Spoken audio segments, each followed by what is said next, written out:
This is my meditation altar where I sit every day and meditate and think about my daughter Shayna, who passed away at this point 3 years ago, and also to bring peace to myself and kind of recenter and try to reach higher states.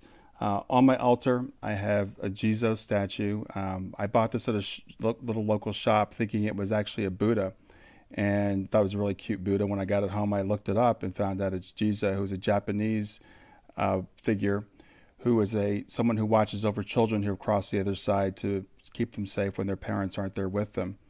Jesus is also revered by people who are spiritual seekers as he watches them on their spiritual journey. So that was a fortunate synchronicity that I bought that statue thinking it was actually a Buddha. This is a candle. I like to light candles when I meditate. This figure is a compassionate Buddha. I saw this statue in a TV show. I had no idea what it was, but it just really called out to me. So I Googled it and found out this is actually Buddha, who is showing compassion for the cares of the world, or for the sorrows in the world. So I found this statue on eBay, and I love it because it's used and it's actually kind of worn. I can tell where it's been handled. So I love my compassionate Buddha statue. It's made out of wood. This is my Krishna statue that my older daughter bought for me because she knows I just love looking at God in different forms. I believe God has many different facets, so I like to look at different ways of looking at God. This is the Ganesh that my same daughter bought for me when she was on a trip in New Orleans. This is a keepsake box that a friend of mine made for me shortly after Shayna passed. And in the box, she placed 4 heart-shaped rocks and gave me some other things that she had made for me. But she went to the beach and found these rocks, and they represent myself, my wife, and my 2 daughters. Also in that box is a crystal that someone who became a friend of ours, Shayna, after she passed, she came to him. He didn't know us. He didn't know Shayna.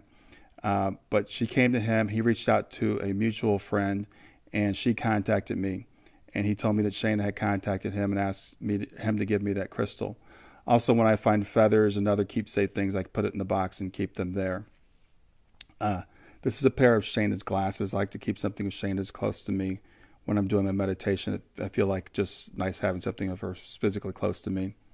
This is an amethyst that I picked up when I was in Colorado for the properties of amethyst. Plus, I just like the way it looks. And purple is my favorite color, and is also Shayna's favorite color. This is my incense burner. This is my altar itself. I love it. I found this on Etsy, actually. A guy makes them by hand, so I love my altar. Uh, this is something that my daughter gave me, so I ponder this when I'm sitting here doing my meditations. And I've got some prayer beads that a friend of mine gave me, which I use on occasion. So this is my sacred space that I come to every day to do my meditations and to, I guess, escape the cares of the world.